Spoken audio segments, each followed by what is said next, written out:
Bismillahirrahmanirrahim. Alhamdulillahirabbil alamin wassalatu wassalam ala asyrafil anbiya'i wal mursalin wa ala alihi wa sahbihi ajma'in. Subhanaka la ilma lana illa ma 'allamtana innaka antal alimul hakim. Rabbi shrah li sadri wa yassir li amri wahlul 'uqdatam min lisani yafqahu qawli. Amma ba'd. Alhamdulillah ala ni'matil Islam, alhamdulillah ala ni'matil iman wa kafa biha min ni'mah. Allahumma sallimna li Ramadan wa sallim Ramadanan lana wa tasallamhu minna mutaqabbala. Allahumma sallimna li Ramadan wa sallim Ramadanan lana wa tasallamhu minna mutaqabbala.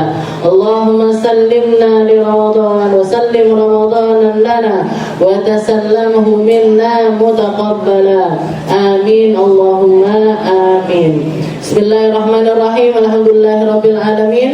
Segala puji bagi Allah Subhanahu wa taala yang menyampaikan kita di bulan Ramadan, yang memberikan kita kesempatan, hidayah, inayah, ketetapan Islam, ketetapan iman untuk sampai di salah satu bulan yang paling mulia di sisi Allah Subhanahu wa taala, bulan tempatnya turun Al-Qur'an, dan di sini kita mempelajari Al-Qur'an. Bulan di mana Nabi Muhammad SAW mencontohkan banyak kebaikan, dan semoga kita menjadi orang-orang yang mengikuti kebaikan-kebaikannya Nabi.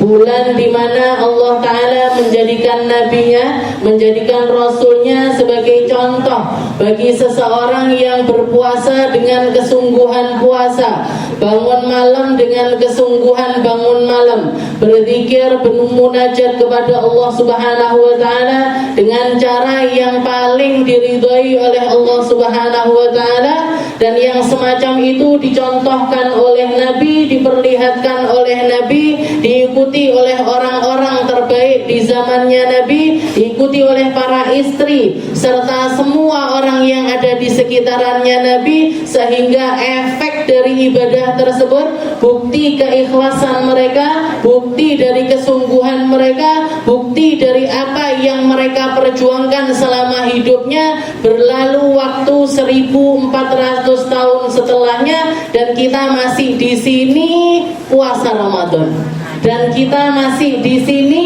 ngerjakan tarawih di malam harinya, dan kita masih di sini membicarakan, memperbincangkan tentang segala sesuatu yang diturunkan oleh Allah Ta'ala kepada Nabi kita Nabi Muhammad SAW.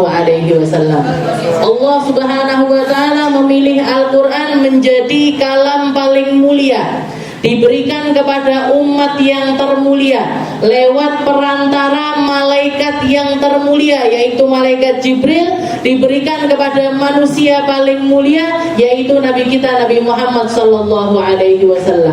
Dari sini kita tahu bahwasanya ketika Allah Ta'ala ingin memilih sesuatu, maka terserah Allah Ta'ala. Ketika Allah Ta'ala ingin mengangkat derajat sesuatu, Allah Ta'ala mengangkatnya dengan caranya. Ketika Allah Ta'ala ingin memuliakan sesuatu, maka Allah Ta'ala akan yuhayyi lahul asbab, akan menyiapkan berbagai macam sebab agar seseorang itu mencapai kemuliaan-kemuliaan tersebut. Oke. Jadi apa yang kita lakukan, duduknya jenengan di sini, ngajinya kita, bermunajatnya kita, bacanya kita istighfar, mintanya kita tentang surga, dan mintanya kita untuk dilindungi dari api neraka. Di dalam zikir-zikir yang sejak tadi itu kita baca, itu semuanya adalah sebab yang insya Allah menjadi pertanda bahwasanya Allah Ta'ala ingin memuliakan kita. Hayya lahul asbab. Allah Ta'ala ketika ingin mengangkat derajat sesuatu, ingin memuliakan sesuatu, Allah Ta'ala selalu menyiapkan segala perkara yang ada di dalam sesuatu tersebut. Okay. Allah Ta'ala memilih Mekah, Madinah untuk menjadi tempat yang paling mulia. Allah Subhanahu wa Ta'ala memilih zamannya Nabi Muhammad SAW untuk menjadi zaman yang termulia. Allah Ta'ala memilih Nabi kita Nabi Muhammad SAW untuk menjadi manusia yang termulia. Jadi terserah Allah Ta'ala. Kenapa kok? Jadi kalau misalkan kita nanya kenapa kok Ramadan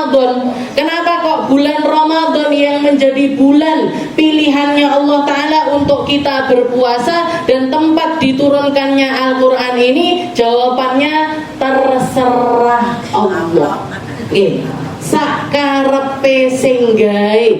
Terserah yang mencipta mau memuliakannya seperti apa, mau menjadikannya seperti apa, mau nyetingnya ini bagaimana.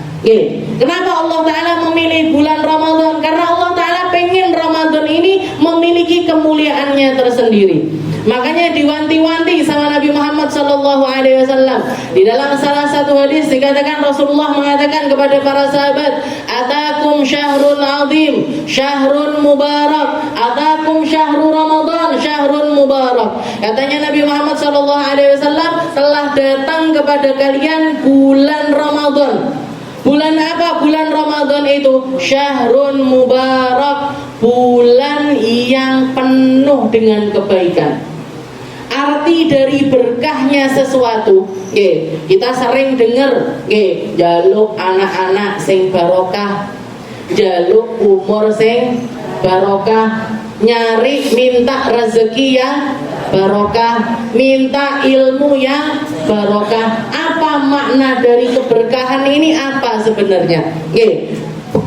Yang dimaksud dengan keberkahan itu adalah kathirul khair, banyaknya kebaikan, banyaknya kebaikan yang bisa kita lakukan dengan perkara-perkara tersebut. Itu menjadi bukti bahwasanya sesuatu ini adalah sesuatu yang barokah.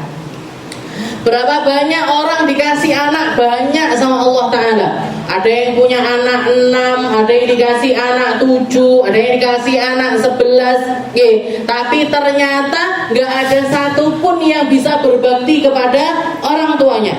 Gak ada satupun yang neruskan sholatnya orang tuanya. Gak ada satupun yang nirukan kebaikan orang tuanya. Apakah anak-anak ini termasuk anak-anak yang barokah? Boten, Bu. Enggak seperti itu. Yang namanya berkah itu bukan banyak secara nominal, bukan, tapi banyaknya kebaikan dari perkara-perkara tersebut.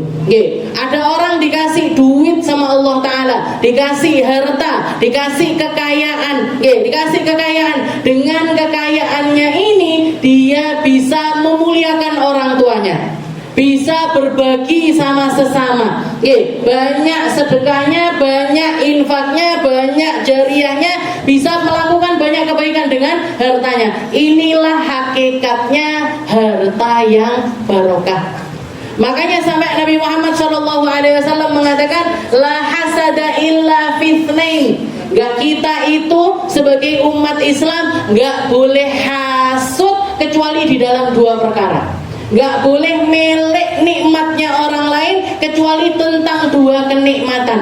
Tentang dua kenikmatan. Kalau nikmat-nikmat yang lainnya itu gak boleh kita iri sama orang lain di dalam kenikmatan tersebut. Kita cuma boleh iri sama dua macam manusia. Yang pertama siapa? Rajulun atahullahul Quran, seseorang yang Allah Ta'ala berikan Al-Quran.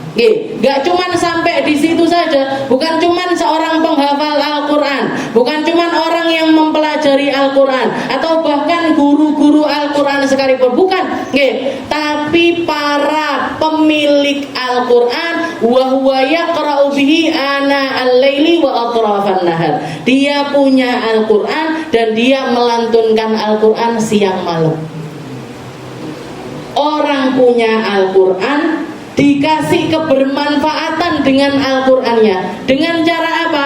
Dengan cara lisannya mampu membacanya, siang baca Quran, malam baca Quran, subuh baca Quran. Hidupnya pindah dari satu Al-Quran ke Al-Quran yang lainnya. Di sini saya belajar alif ba ta'nya Al-Quran misalkan.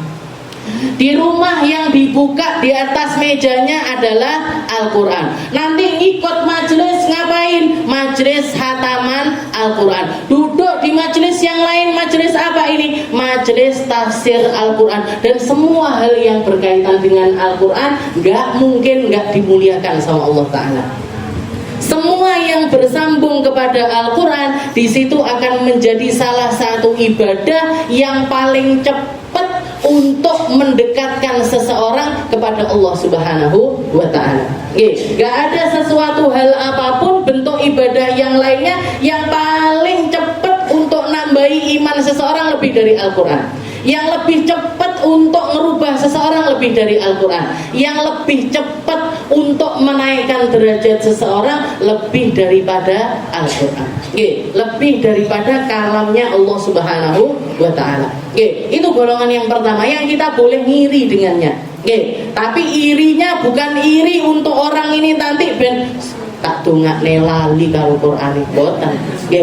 Dia nikmatnya tetap ada pada dirinya, tapi kita ketularan apa yang dia lakukan. Golongan yang kedua yang kita boleh iri kepada mereka siapa? Rajulun atahullahul mal.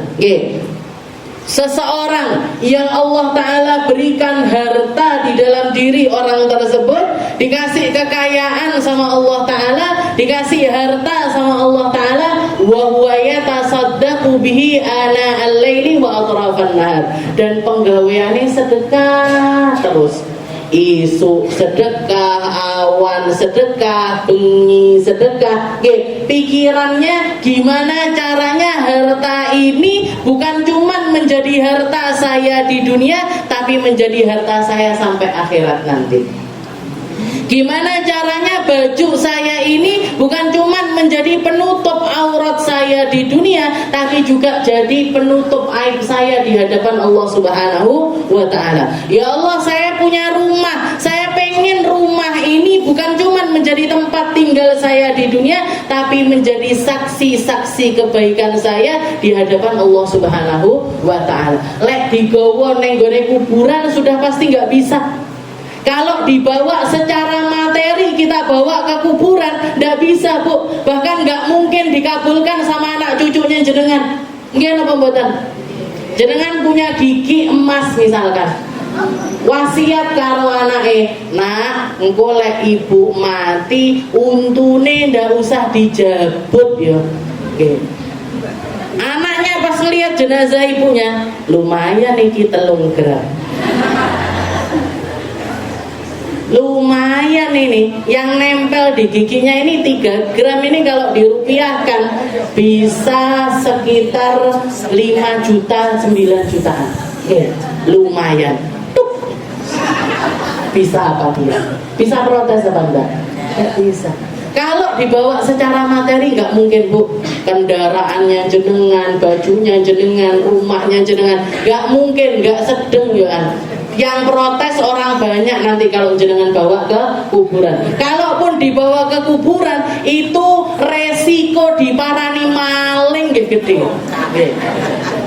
Resiko dibongkar sama maling-maling ini juga besar sekali. Makanya tidak usah digowo. Tapi bawa secara maknawi, bawa secara hakiki, bawa hakikatnya harta itu bawa sampai ke liang lahat kita. Seperti yang dikatakan sama Nabi Muhammad SAW dan sering saya sampaikan kepada jenengan semuanya. Ketika Sayyidah Aisyah punya kambing, disembelih, setelah itu dibagi-bagikan, diturai, yang disisakan sama Sayyidah Aisyah tinggal iganya aja.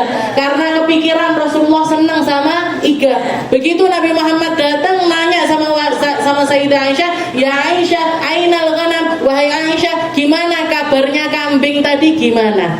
Katanya Sayyidah Aisyah, dhahabat kullaha illa dhira. Ya Rasul, semuanya sudah habis, semuanya sudah pergi, yang tersisa tinggal dhiroknya.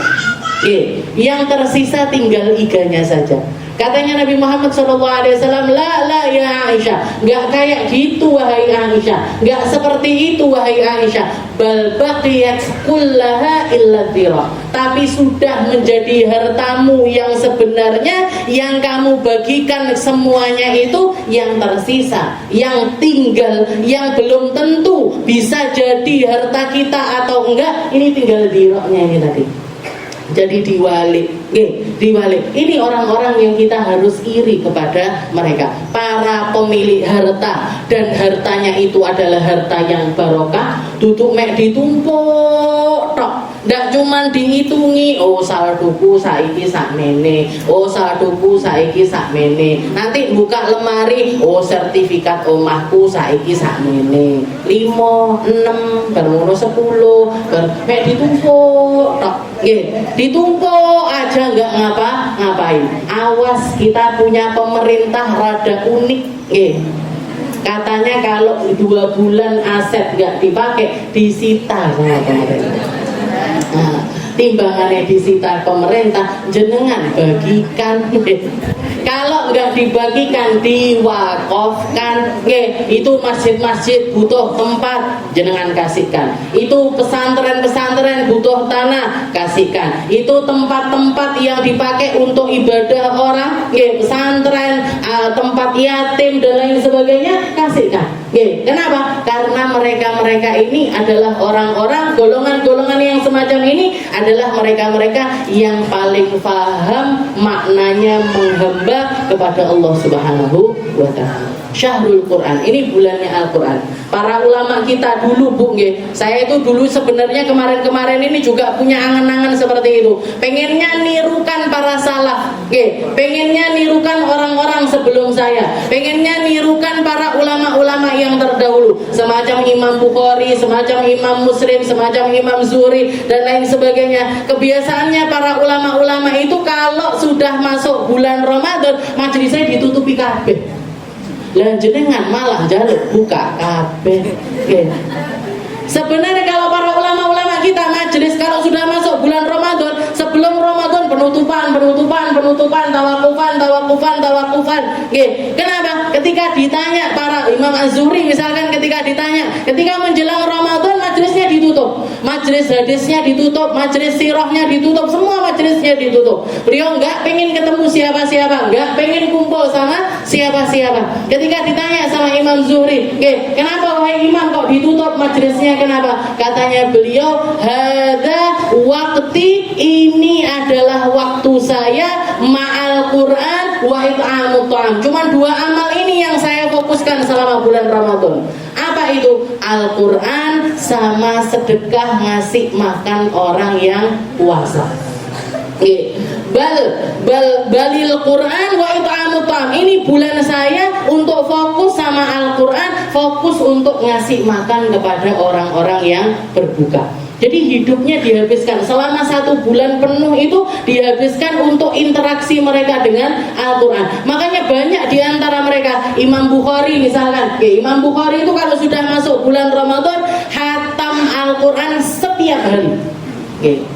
Jangan pinter. Piro ya salah. Saya alhamdulillah. Imam Bukhari hatam Al-Quran setiap hari. Setiap hari hatam Al-Quran. Bahkan dikatakan kalau sudah masuk 10 hari yang terakhir, masuk 10 hari terakhir menjelang Lebaran, itu beliau hatam sehari 2 kali. 1 di siang hari, 1 di malam hari. Hatam loh, Bu. Hatam ini berarti moco 30 juz. Baca 30 juz.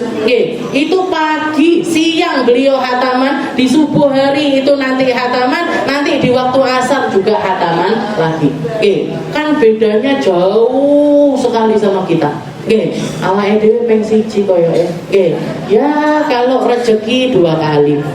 Kalaupun mau 2 kali itu berarti sehari harus 2 juz minimal itu. Minimal 2 juz. Kalau mau hatam 1 bulan 1 kali berarti minimal sehari itu 1 juz. Padahal perempuan biasanya ada haidnya dan ada halangannya dan lain sebagainya. Jadi kita bisa kebayang seperti apa interaksi mereka ini dengan Al-Quran. Nggak ngapa-ngapain selain buka Al-Quran. Nanti berhenti sebentar wudu, sholat, buka lagi. Nanti sholat duhur, habis selesai sholat buka Quran lagi. Habis selesai sholat asar buka Al-Quran lagi. Pagi sampai siang dihabiskan untuk baca Al-Quran. Gitu tak Bu hidupnya.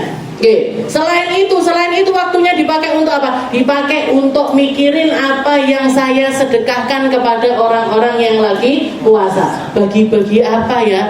Aku pengen bagi-bagi kurma, pengen lagi bagi-bagi minuman, pengen lagi bagi-bagi takjil, pengen lagi bagi-bagi, pengennya bagi-bagi. Ini halul ulama. Imam Syafi'i dikatakan mulai awal Ramadan sampai akhir Ramadan sehari hatam 2 kali. Itu Imam Syafi'i. Imamnya kita semuanya.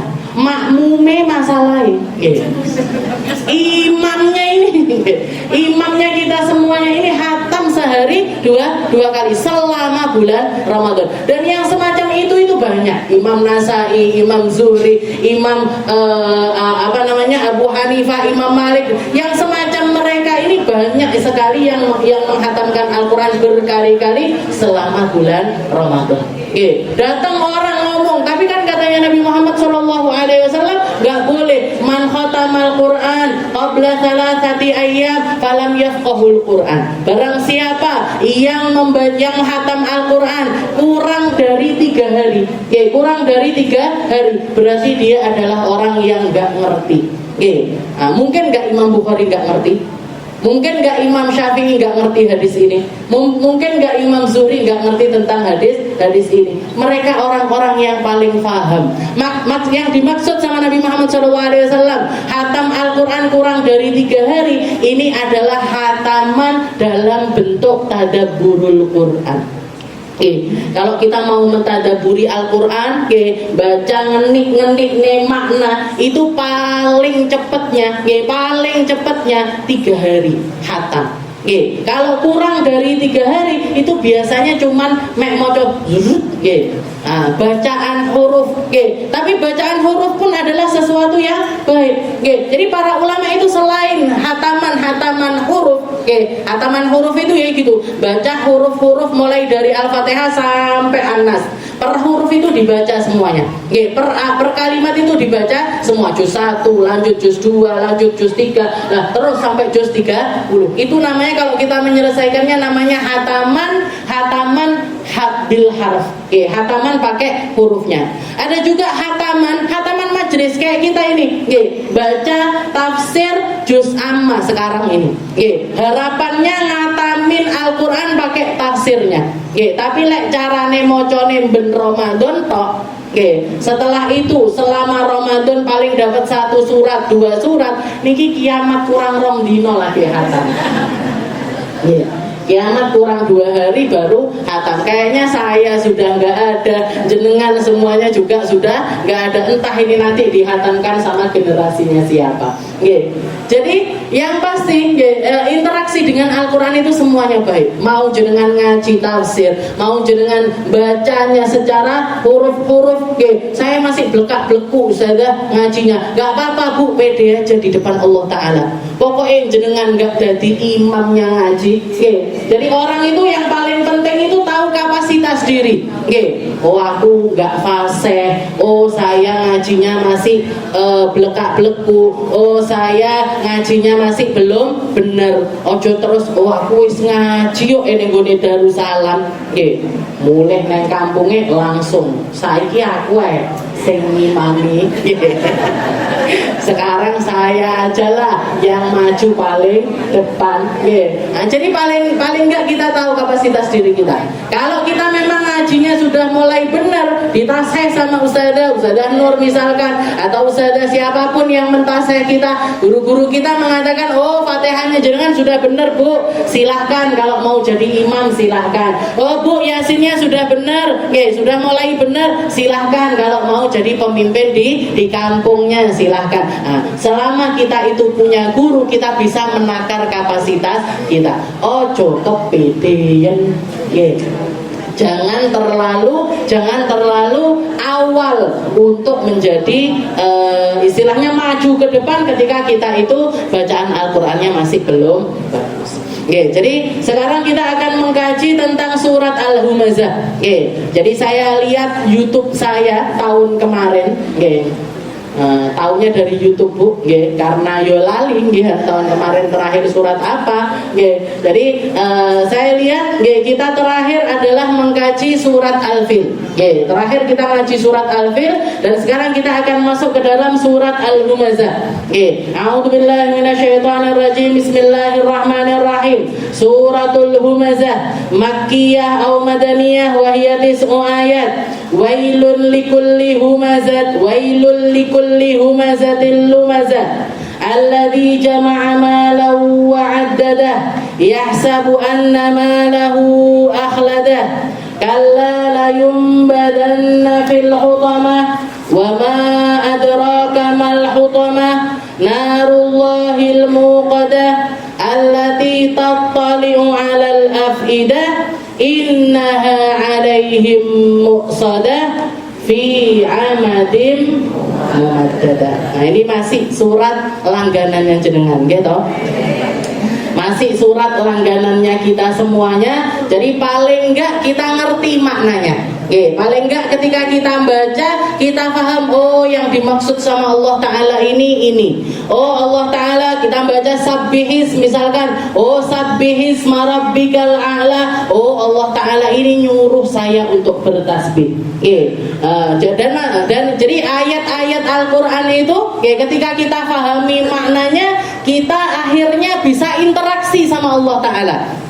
Kita akhirnya paham dengan apa yang diinginkan oleh Allah Ta'ala untuk nyampe kepada kita. Di dalam surat Al-Fil, di dalam surat Al-Fil kita bahas tahun kemarin, surat Al-Fil itu adalah surat yang menceritakan tentang gajah. Tapi bukan sembarang gajah, bukan sembarang hewan yang kita kenal dengan badannya yang besar, telinganya yang lebar dan lain sebagainya. Bukan cuma itu, tapi menceritakan tentang kejadian luar biasa di tahun kelahirannya Nabi Muhammad SAW. Kalau di dalam surat Al-Fil, kalau di dalam surat Al-Fil, Allah Subhanahu wa Ta'ala ingin menegur, ingin mencerca, ingin mengingatkan kepada siapapun yang berusaha untuk yukasir sya'airallah, untuk menghancurkan syiar-syiarnya Allah Ta'ala. Semacam Abraha yang dengan niatnya dia datang dari Yaman berangkat ke Mekah, bawa pasukan yang semuanya itu naik kendaraan gajah. Tujuannya apa? Tujuannya menghancurkan Ka'bah. Allah Ta'ala sangat murka dengan kelakuannya Abraha. Allah Ta'ala sangat gak senang sama orang-orang model Abraha maupun orang-orang yang di belakangnya ini ngikuti apa yang dilakukan oleh Abraha. Menghancurkan masjid, menginjak-injak simbol-simbol Islam, Al-Quran, bendera la ilaha illallah, main-main sama adzan, main-main sama sholat, main-main sama apapun yang sifatnya itu adalah syiarnya Allah Ta'ala. Semuanya ada di belakang jejaknya Abraha yang dimurkahi oleh Allah Subhanahu wa Ta'ala. Jadi kalau di dalam surat Al-Fil, Allah Ta'ala ingin memperlihatkan kepada kita yang semacam ini nggak benar, yang dilakoni sama Abraha, dan siapapun yang ikuti jejaknya dia mendapatkan murka yang luar biasa dari Allah Subhanahu wa Ta'ala. Dan Allah Ta'ala pasti akan menghancurkan mereka. Orang-orang semacam ini, orang-orang yang melakukan kekejian yang semacam itu, nasibnya sama semacam Abraha, akan dihancurkan oleh Allah Ta'ala, dan kehancurannya akan diperlihatkan di dunia sebelum di akhirat. Jadi sebagaimana Abraha diturunkan sama Allah Ta'ala, batu-batuan dari neraka dilemparkan sama burung ababil, masuk ke dalam kepala-kepala mereka, tembus sampai ke dubur-dubur mereka.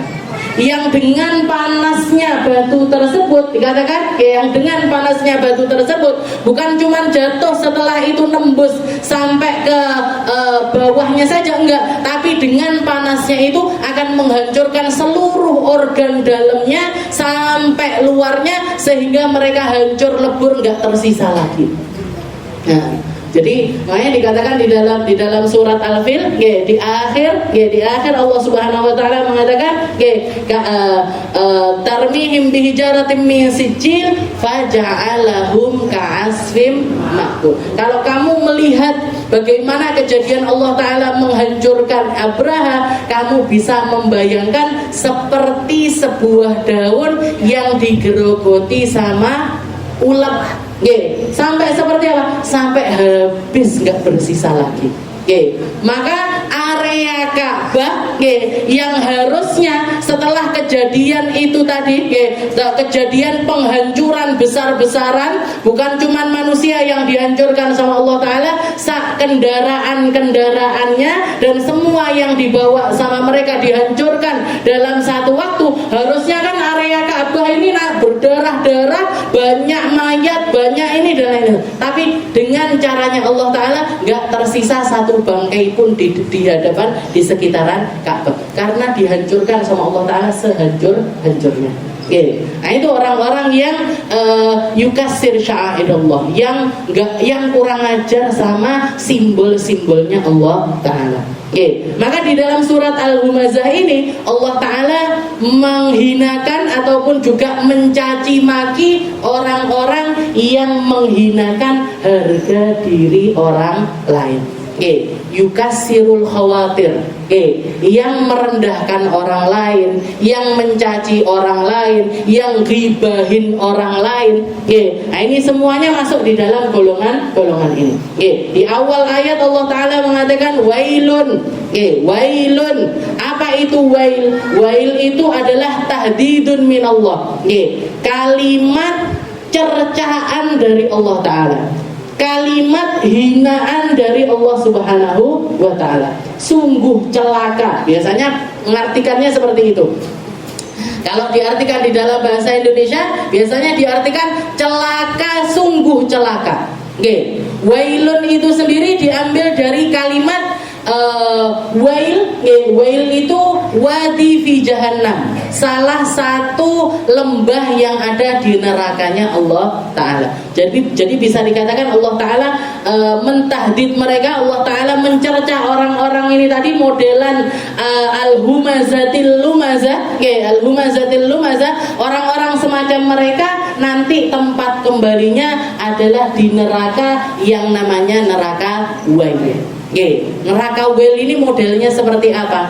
Neraka wail ini adalah satu neraka yang isinya teriakan demi teriakan yang akan selalu memecahkan telinga seseorang. Hancur, balik lagi, hancur, balik lagi, hancur, balik lagi, terus seperti itu selama-lamanya. Wailun. Jadi suara yang sangat-sangat keras yang nggak bisa diterima dengan telinga seseorang sehingga telinga itu akan hancur. Bising, berisik. Modelnya neraka itu macam-macam. Ada neraka yang isinya itu tempatnya nggak bisa dipijak. Jadi goyang terus. Ada yang semacam itu. Ada neraka yang tempatnya itu dingin, bukannya panas. Jadi dingin yang sampai menghancurkan, macam-macam. Nah, neraka wail ini adalah tempat yang isinya adalah suara teriakan yang sangat keras sekali. Allah Ta'ala mengatakan wailun likulli humazatil lumazah. Untuk siapa? Likulli humazah. Bagi setiap manusia yang banyak ngomong nggak benar, banyak menyebarkan fitnah, banyak mencaci seseorang, banyak mencerca orang lain. Wailun likulli humazatil lumazah. Gampangnya semacam ini. Allah Ta'ala nggak seneng. Allah Ta'ala nggak seneng sama siapapun pelaku maksiat lisan. Allah Ta'ala nggak seneng sama orang-orang yang lisannya ini nggak terjaga. Allah Ta'ala nggak senang sama orang-orang yang mulutnya ini jelek, mau dipakein lipstik seindah apapun, diwarnain pakai warna semenceronong apapun. Aku benayu, mulutku tak kasih lipstik, warnanya apa? Ungu misalnya. Bennya apa? Benayu. Tapi dengan lipstik ungunya itu tadi terjadi? Ketemu tonggone, ngelokne tonggone. Bukan cuma ngerasani. Jadi humazatil lumazah itu adalah mencerca orang di depan maupun di belakang. Dan itu yang terjadi selama hidupnya Nabi Muhammad SAW di negeri Mekah.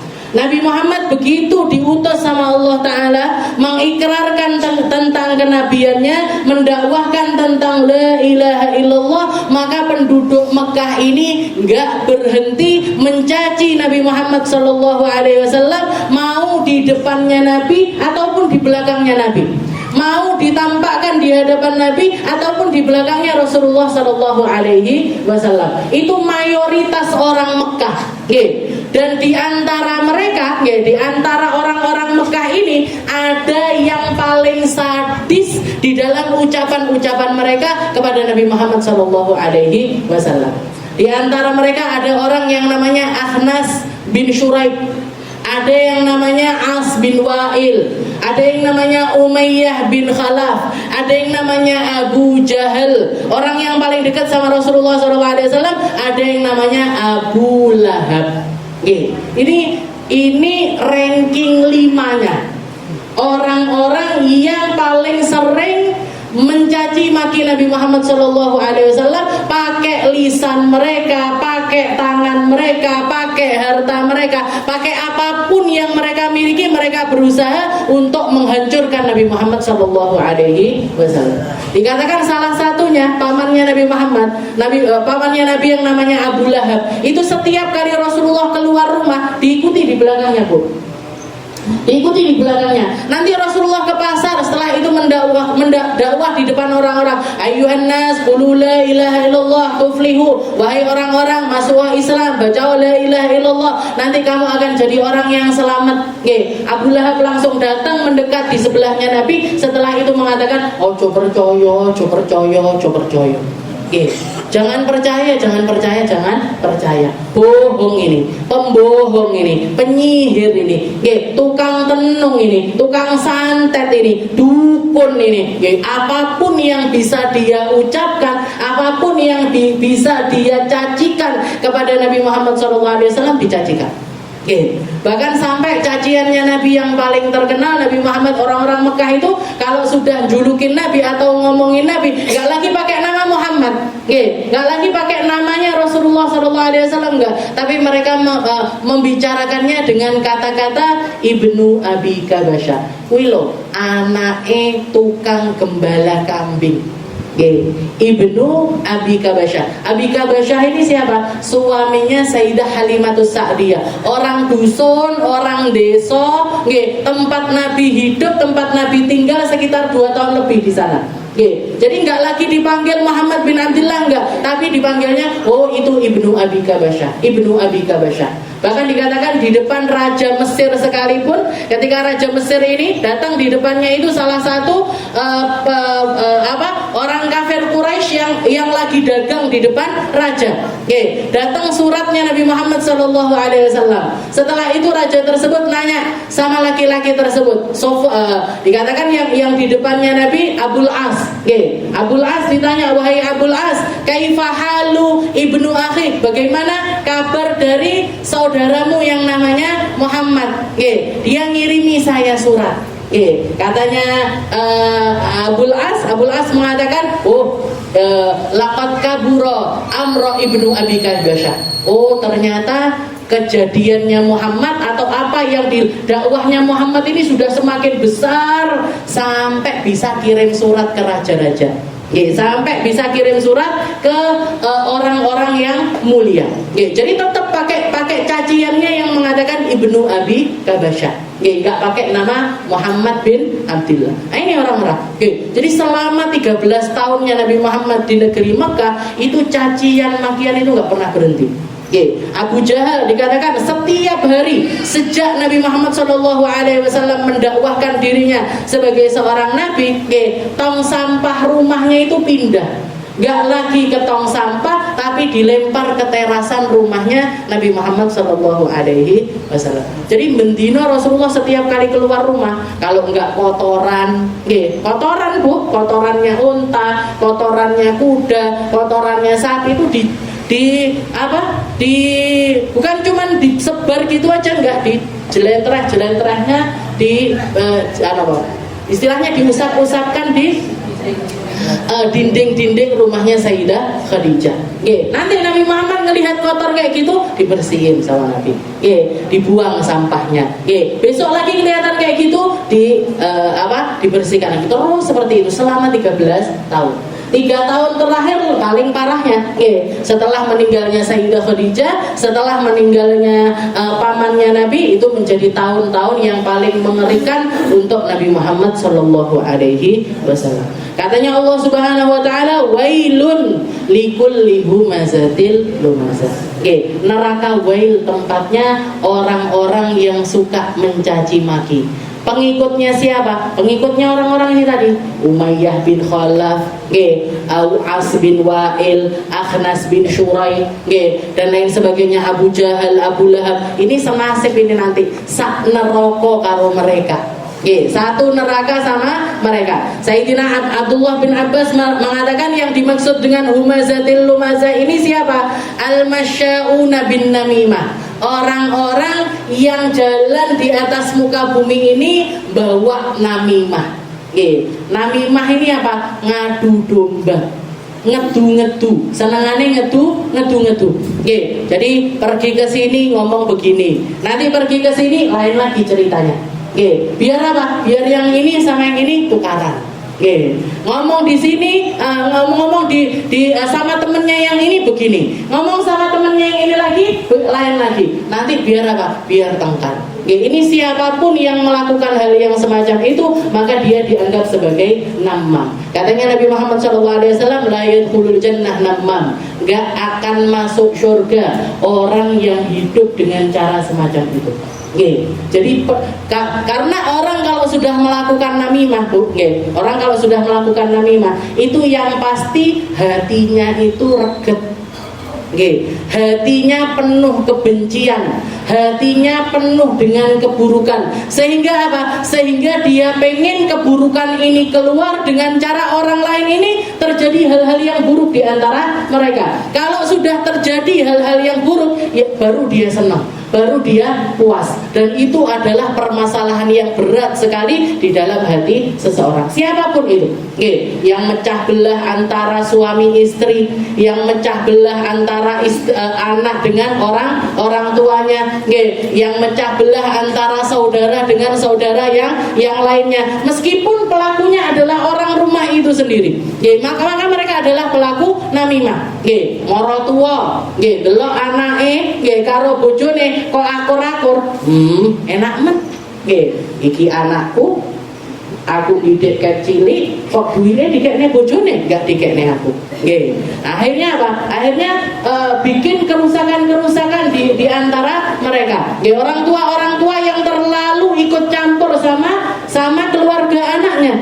Karena ketika orang sudah menikah, berarti dia sudah punya keluarga baru. Apapun keputusan yang ada di dalam keluarga tersebut, harusnya kita bisa menghormati, meskipun kita mertuanya, meskipun kita orang tuanya, meskipun kita lebih tua dari mereka, meskipun kita lebih tua dari mereka, Bu, menginginkan mereka lebih akur menjadi sesuatu yang harus kita prioritaskan. Ngopeni rumah tangganya keluarga-keluarga kecil ini harus menjadi sesuatu yang harus kita dahulukan sebelum keinginan kita. Karena banyak orang nggak bisa nahan, nggak bisa nahan ngelihat orang bahagia, nggak bisa nahan ngelihat orang senang, nggak bisa nahan ketika ngelihat orang ini dapat kenikmatan, dapat harusnya kita itu kalau ngelihat orang dapat kenikmatan, ya harusnya yang keluar di dalam hati kita adalah ikut senang. Alhamdulillah rumah tanggane anakku, rumah tanggai anakku adem ayem tentrem mulya lan tinata. Harusnya kan kayak gitu, gitu. nggih, ngelihat keluarganya, tetangganya ayem-ayem, nggih, kudune seneng. Nggih, kalau ada pertengkaran kita harusnya jadi penengah yang mendinginkan, bukan penengah yang malah ngompori. Nggih, bukan jadi kompor, jangan jadi kompor, Bu. Jadilah pemadam kebakaran, jangan jadi pemantik kebakaran. Nggih, kenapa? Karena yang semacam ini masuk di dalam golongan wailul likulli humazatil lumazah. Nggih, jenengan sering baca ayat ini. Nggih, kalau ayat ini kok kita pelaku dari namimah itu sendiri, ayat ini setiap kali kita baca melaknat kepada diri kita sendiri. Nggih, wailul likulli humazatil lumazah. Katanya ayat Al-Qur'an tersebut, katanya firman Allah Ta'ala tersebut, ya awakmu toh sing tukang seperti itu. Kamu kan yang sukanya melakukan hal yang semacam itu. Di dalam ayat yang lain Allah Ta'ala juga mengatakan wala tuti kulla halafim mahin hammazim masya'im binamim. Jangan pernah taat sama siapa? Sama orang yang sukanya sumpah, sama orang yang sukanya ingkar janji, sama orang yang jalan pergi kemana-mana nyebarkan fitnah.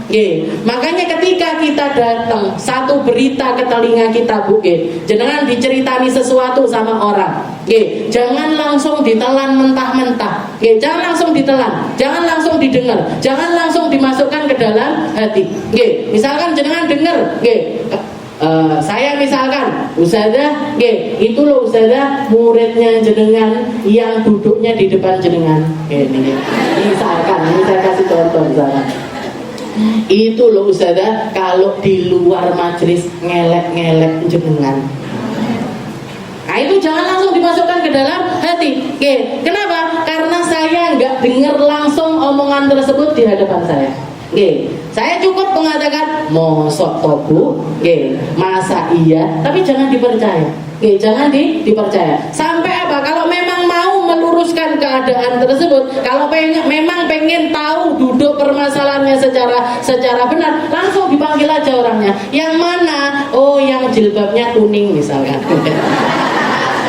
Ibu jilbab kuning meriki. Bener Bu, jangan pernah ngomong kayak gini.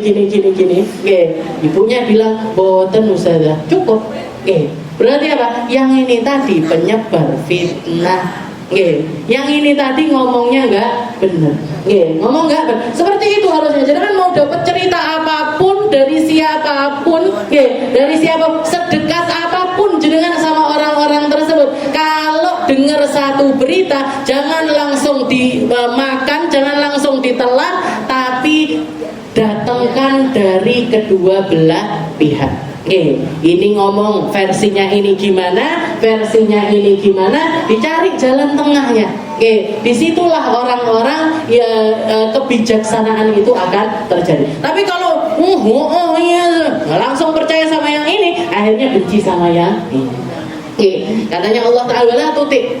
Orang yang suka sumpah, ciri-cirinya orang yang suka sumpah jangan dipercaya.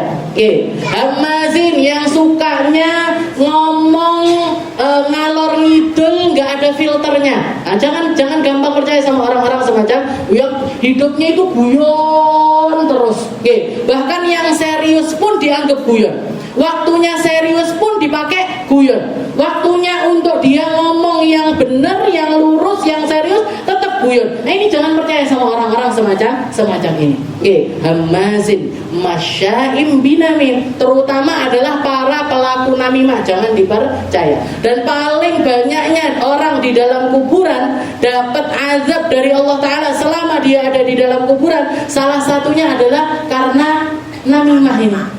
Yang satu karena dia nggak beres di dalam kencingnya, yang satu lagi jadi aksar ahlil kubur. Katanya Nabi Muhammad, paling banyaknya orang diazab di dalam kuburan mereka sebab yang pertama karena kencing atau BAB atau toharohnya nggak benar.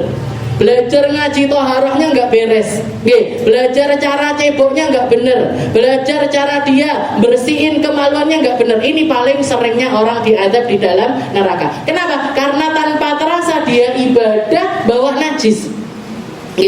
Orang pipisnya belum selesai, buru-buru langsung dicebokin, buru-buru langsung dicebokin. Akhirnya apa? Berdiri pipisnya masih keluar, dia nggak kerasa. Bajunya kena najis nggak kerasa, celana dalamnya kena najis nggak kerasa. Dia sholat nganggapnya sholatnya sah, padahal dia bawa najis. Nah, ini paling banyaknya orang diadab di dalam kubur. Yang kedua apa? Namimah.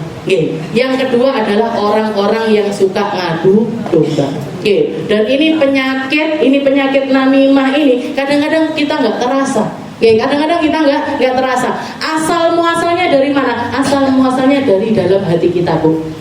Makanya kita perlu belajar mikir sing apik. Perlu belajar untuk ngomong yang baik, perlu belajar husnudon sama apapun yang kita lihat di depan kita. Biar apa? Biar semuanya terlihat baik, gak ada kesempatan kita untuk mikir jelek.